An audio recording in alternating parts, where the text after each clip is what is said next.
Students, देखो आगे हमने पिछले वीडियो में पढ़ा था कि नीति निर्देशक तत्वों के बारे में हमने बेसिक रूप से चर्चा की थी, जिसमें नीति निर्देशक तत्वों के बारे में हमने डिटेल से ये पढ़ा था कि कौन से अनुच्छेद में क्या बात बताई गई है। अब आज इस नीति निर्देशक तत्वों को अपन विस्तार पूर्वक पढ़ेंगे और इसको 4 भागों में मैंने डिवाइडेड किया था, उन 4 भागों के बारे में भी पढ़ेंगे। ठीक है, तो देखो आज का जो अपना चैप्टर है वो है नीति निर्देशक तत्व।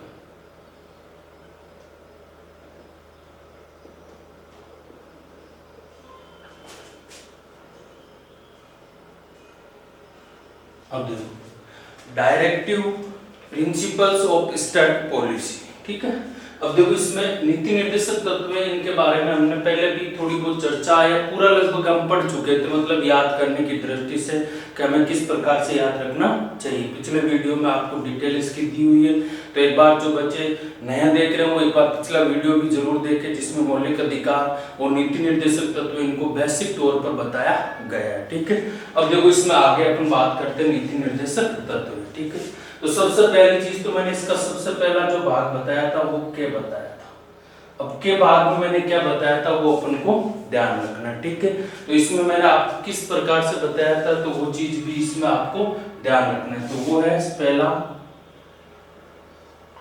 आर्थिक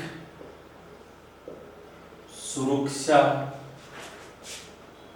संबंधी नीति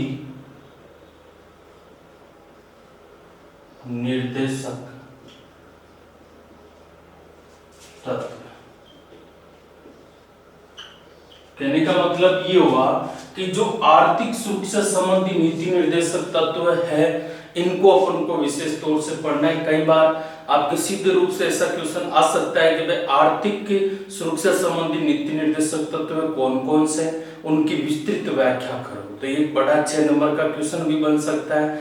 और ये आपसे ये पूछ ले कि भाई कौन कौन सा आर्थिक, मतलब अपन ने जितने भी अनुच्छेद पढ़े थे इसमें उनका संबंध आर्थिक क्षेत्र से किन किन अनुच्छेदों का संबंध है वो अपन को इसके अंदर पढ़ना है। तो देखो हमने अनुच्छेद पढ़ा था 39 अनुच्छेद पढ़ा था, इसका संबंध सीधे रूप से किससे है, आर्थिक सेक्टर से। ये आगे मैं आपको बता देता हूँ। तो सबसे पहले अपन कह सकते हैं कि जो अनुच्छेद नंबर है अपना कौन सा बेटे 39, इसका संबंध किससे बेटे, आर्थिक के सुरक्षा से। ठीक है, फिर इसके बाद में अनुच्छेद नंबर 41, 42, 43, ठीक है, और फिर इसके बाद में 48। मतलब ये अनुच्छेद है, इनका संबंध है जो किससे बताया जाता है, आर्थिक सुरक्षा से। तो पहली चीज तो मैं ये याद रखना है कि आर्थिक सुरक्षा से संबंधित नीति निर्देशक तत्व कौन कौन से है। तो वो आपके अनुच्छेद कौन सा है, 39 है, यानी 41 है, 42 है, 43 है और 48 है। ठीक है, बीच में से आएंगे, आपको इनको विशेष तौर से याद रखना होगा। ठीक है, अब इसमें अपन प्रत्येक अनुच्छेद के बारे में विस्तृत रूप से चर्चा करेंगे, जिसमें सबसे पहला अनुच्छेद नंबर दिया हुआ है 39। कौन सा दिया हुआ है, 39। अब जो ये 39 अनुच्छेद है इसके अंदर कौन कौन सी बातें बताई गई है तो वो चीज भी अपन को इसमें विशेष तौर से याद रखना है। तो देखो 39 में सबसे पहली बात क्या बताई गई है। ठीक है, तो सबसे पहली बात ये बताई गई है, स्त्री व पुरुष को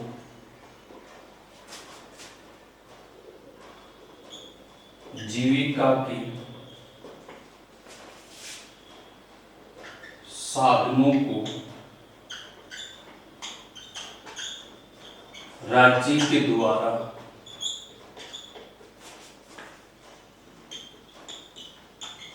उपलब्ध करवाना चाहिए।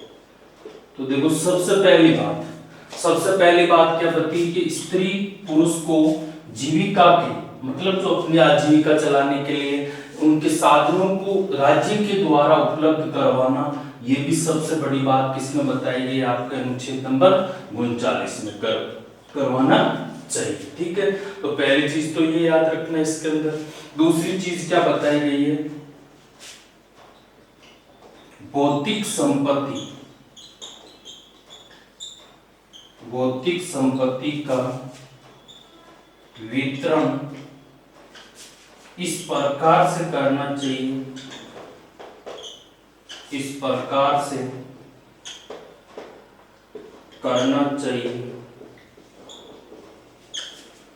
जिसमें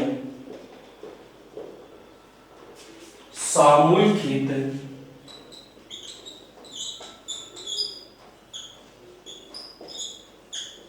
संभव हो सके। तो 39 का दूसरा पार्ट क्या कहता है कि भौतिक संपत्ति मतलब राज्य को भौतिक संपत्ति का वितरण मतलब बांटना इस प्रकार से करना चाहिए जिसमें सामूहिक हित संभव हो सके, मतलब सभी लोगों की भागीदारी को बढ़ावा दिया जा सके। ठीक है, फिर इसमें आपको तीसरी जो बात याद रखनी है वो क्या याद रखनी है, स्त्री व पुरुष को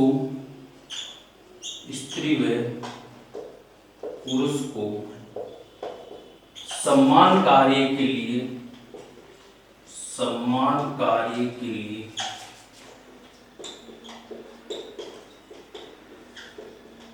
सम्मान वेतन देना।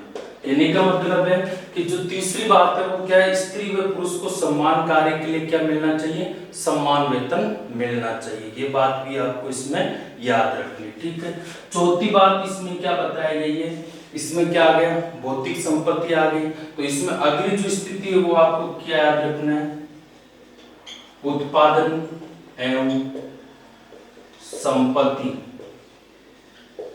का केंद्रीकरण इस प्रकार से नहीं होना चाहिए,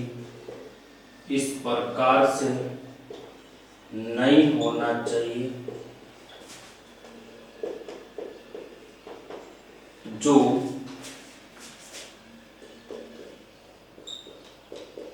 सामूहिक हित के पक्षधर नहीं है।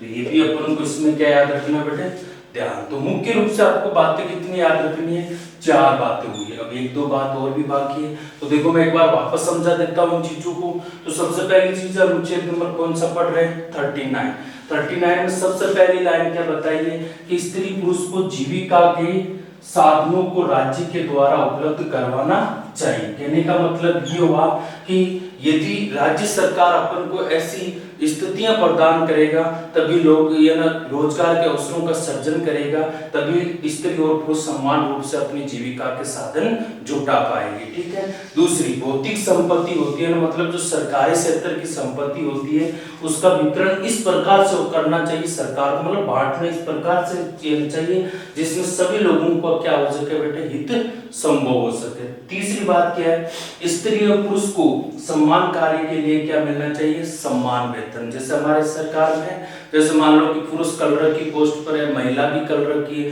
तो ये नहीं कि भाई पुरुष को पैसे ज्यादा दिया जा रहा है और महिला को कम, ऐसा नहीं होना चाहिए। उनका वेतन हमेशा क्या होना चाहिए, सम्मान होना चाहिए। ये बात इसमें आपके इसमें बताइए 4 नंबर में। 5वां क्या कह रहा है, उत्पादन और संपत्ति मतलब उत्पादन और संपत्ति का केंद्रीकरण होना चाहिए।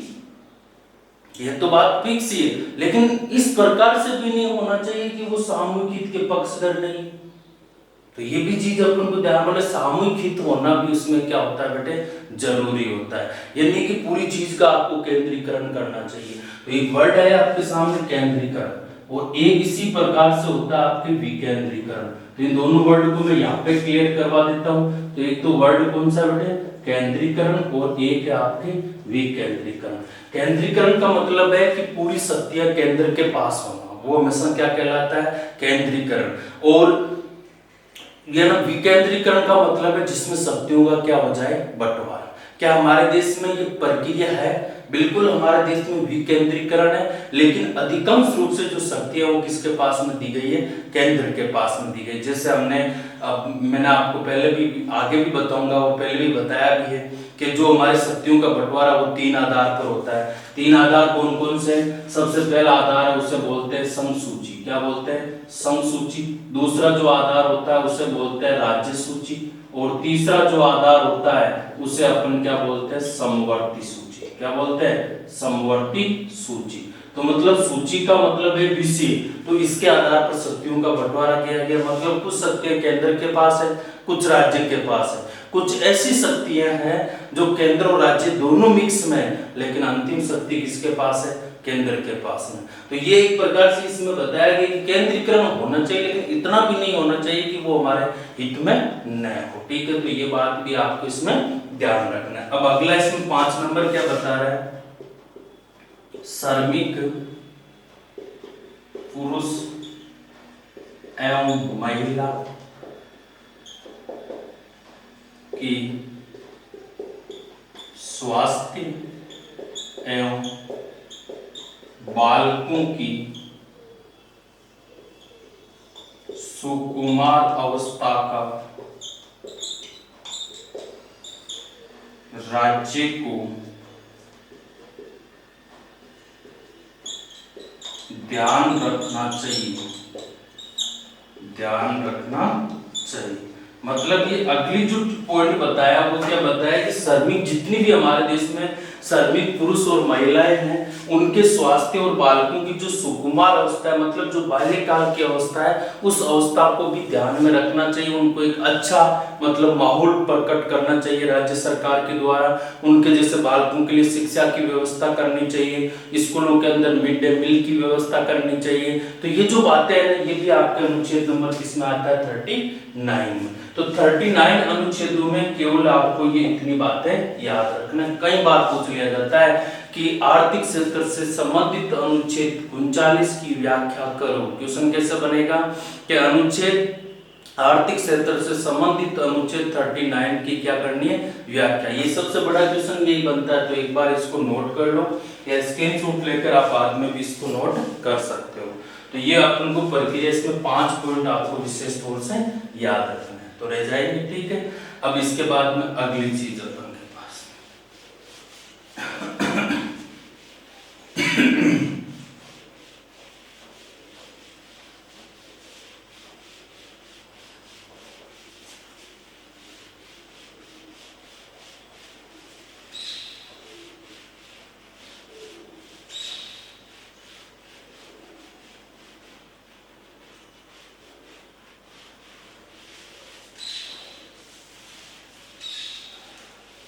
अब देखो अगली बात हमने पहला अनुच्छेद पढ़ लिया।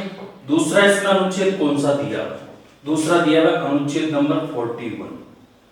अब 41 के अंदर भी आपको क्या क्या बातें याद रखनी है वो सबसे इंपॉर्टेंट है। ठीक है, तो 41 का मैंने कल आपको संबंध बताया था निःशक्त जन, मतलब है कि ऐसे लोग जो विकलांग है, ठीक है, वर्गजन है, या अपन कह सकते हैं किसी कारणवश से वो काम पर नहीं जा सके, मतलब कोई बड़ा काम वो नहीं कर सके, तो सरकार के द्वारा उनको काम के प्रावधान करना चाहिए। ये बात हमारे कौन से अनुच्छेद में? 41 में। अब देखो इसमें बात क्या बताई वो अपन को इसमें ध्यान रखना है। सबसे पहली चीज है राज्य को स्वरोजगार क्षेत्रों का गठन करना चाहिए। गठन करना चाहिए। दूसरी बात, निःशक्त जनों को काम देने का प्रावधान करना चाहिए। करना चाहिए। इस निःशक्त जन में कौन कौन शामिल हो सकते हैं?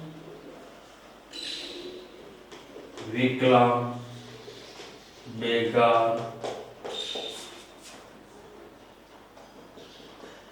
वृद्धजन, तो ये जो शामिल होते हैं इसी को अपन क्या कहते हैं बेटे? निःशक्त जन कहा जाता है।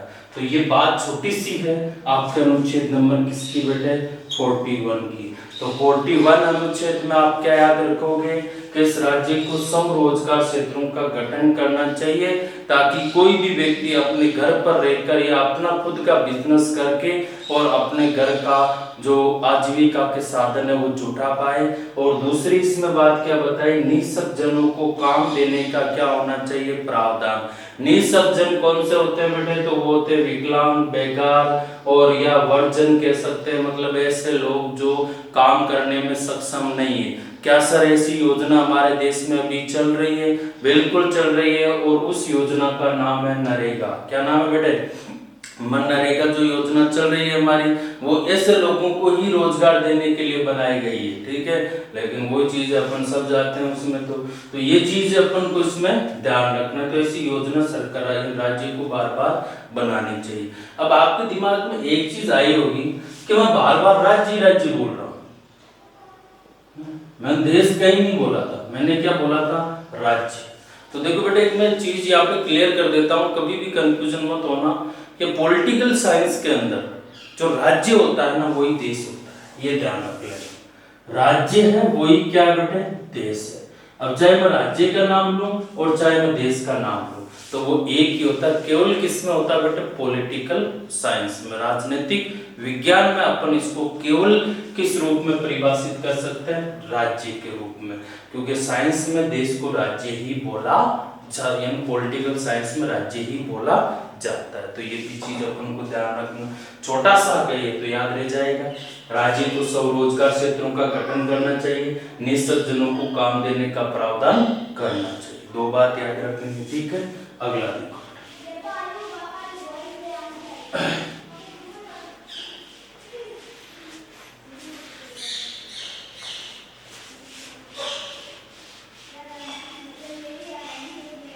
41 के बाद में हमारा अनुच्छेद नंबर है 3 नंबर, इसके अंदर 42 के अंदर मैंने क्या क्या बताया, तो वो भी अपन को इसमें ध्यान रखना। तो सबसे पहली चीज तो मैंने यही बताई थी, प्रसव काल के दौरान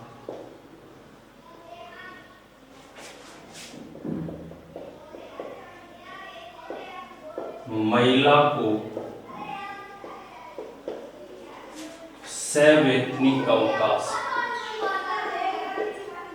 सवैतनिक अवकाश देने का कार्य राज्य सरकार द्वारा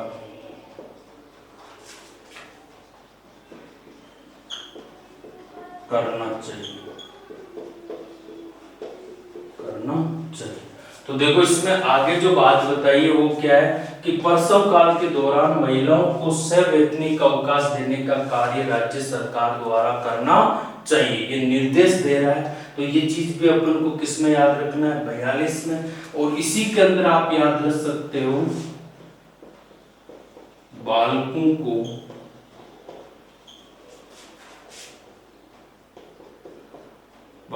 के लिए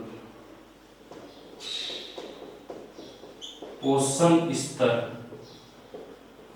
की गुणवत्ता को राज्य सरकार द्वारा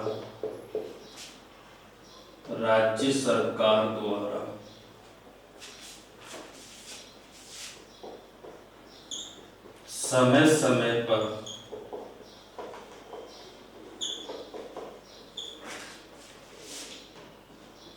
परीक्षण करना चाहिए ताकि पोषण स्तर को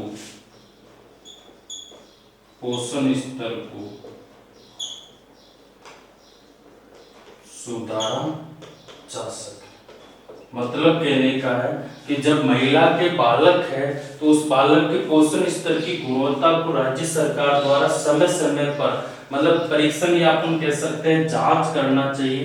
क्या करना चाहिए बेटे, जांच करना चाहिए ताकि पोषण स्तर सुधारा जा सके। तो ये भी चीज अपन को इसमें ध्यान रखना है। तो ये सबसे दो बात आपको किस अनुच्छेद में याद रखना बेटे, 42 में रह जाएगी यार।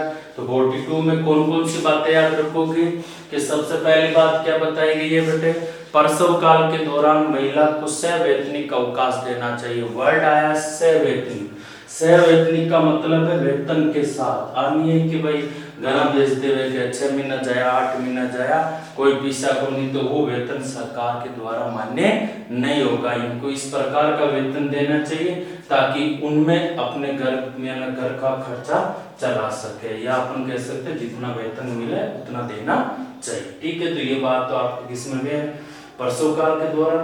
दूसरा, बालकों के पोषण स्तर की गुणवत्ता की जांच होनी चाहिए ताकि इनके स्तर या इनकी जो बाल्यावस्था की जो बढ़ने की क्षमता उसमें क्या किया जा सके, सुधार किया जा सके। तो ये थोड़ी सी प्रक्रिया ये भी आपको अनुच्छेद नंबर किसमें याद रखनी है, 42 में। तो 42 याद रह जाएगा बेटे। ठीक है, अब इसके बाद में अपन अगला अनुच्छेद लेते हैं।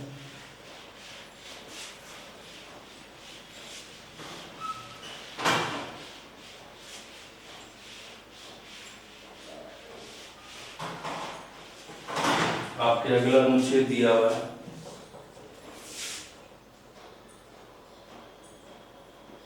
43। अब देखो 43 के अंदर क्या बताया गया। सबसे पहली बात, लघु कुटीर एवं सहकारिता से जुड़े लोगों को राज्य सरकार के द्वारा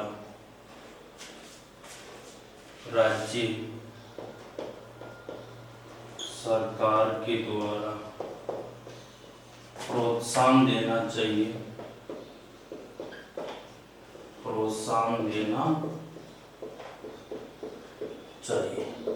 अब देखो इस लाइन को अच्छे से समझना। क्या लाइन की हुई है, लघु कुटीर एवं सहकारिता से जुड़े लोगों को राज्य सरकार के द्वारा प्रोत्साहन देना चाहिए। अब ये चीज अपन को समझ में, लघु का मतलब छोटा, कुटीर का मतलब अपना उद्योग एवं सहकारिता मतलब ऐसे लोग जो अपना छोटा कारोबार चला रहे हैं उनको राज्य सरकार के द्वारा उनको बार बार प्रोत्साहित करना चाहिए और उनकी हेल्प करनी चाहिए ताकि ये लोग अपने बिजनेस को आगे बढ़ा सके और हमारे देश में रोजगार के अवसरों का सर्जन कर सके। ठीक है, अब इसी में दूसरी बात क्या बताई गई है, राज्य सरकार को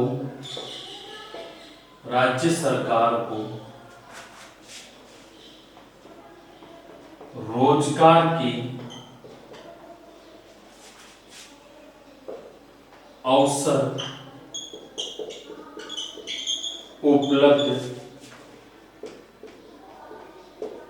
करवाने चाहिए जिसमें प्रत्येक व्यक्ति को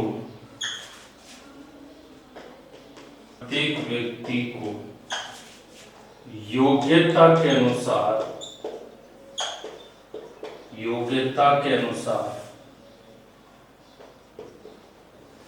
वेतन मिल सके, योग्यता के अनुसार रोजगार मिल सके। तो ये प्रक्रिया भी अपन को इसमें ध्यान रखनी है। तो इसी में भी दो ही बातें आपको ध्यान रखनी है, ज्यादा बातें इसमें कोई ज्यादा नहीं है। तो सबसे पहली बात क्या याद रखोगे बेटे, तो सबसे जो पहली बात इसमें बताई गई है वो कौन सी है, तो देखो सबसे पहली जो बात है इसमें क्या है बेटे, लघु एवं कुटीर एवं से जुड़े लोगों को राज्य सरकार के द्वारा प्रोत्साहन देना चाहिए। और दूसरी बात है राज्य सरकार को रोजगार के अवसर उपलब्ध करवाने चाहिए जिसमें प्रत्येक व्यक्ति को अपनी योग्यता के अनुसार क्या मिल सके, रोजगार मिल सके। तो ये भी स्थिति अपन को याद रखना है। ठीक है, तो ये दो बात है, ये आपको दोनों बात किसमें याद रखना है, अनुच्छेद नंबर 43 तो रह जाएगा याद। ठीक है, अब देखो इससे अगली पॉइंट अपना कौन सा है,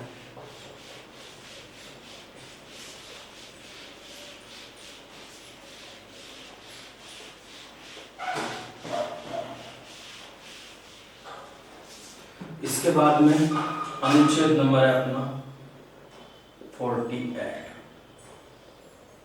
48 नंबर अनुच्छेद। अब देखो 48 नंबर अनुच्छेद का सबसे पहली चीज तो अपन को क्या याद रखना है कि इसका संबंध किससे था। तो ये चीज मैंने आपको पहले भी बताई थी कि कृषि एवं पशुपालन में नवीन तकनीक का प्रयोग करके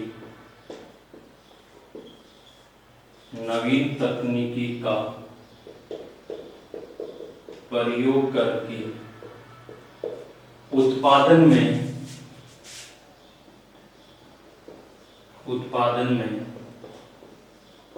वृद्धि करना चाहिए।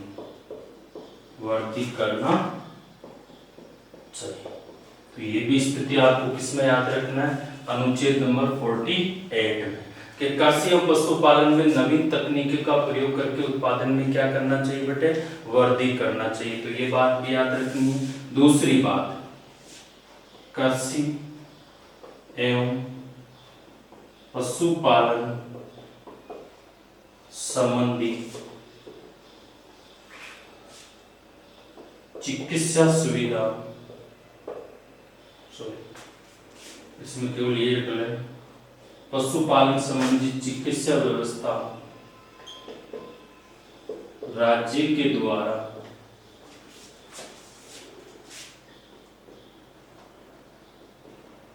उपलब्ध करवानी चाहिए। तो ये भी अपन को विशेष तौर से किस में याद रखना बेटे, 48 में। तो अनुच्छेद नंबर 48 भी अपना क्या हो चुका है बेटे, पूरा हो चुका है। तो ये इतना अनुच्छेद मैंने आपको बताया था। इन अनुच्छेदों का संबंध किससे बताया जाता है बेटे, आर्थिक सुरक्षा संबंधी नीति निर्देशक तत्व। तो ये हमने ऐसी बातें आपको इसमें याद रखना है, ठीक है।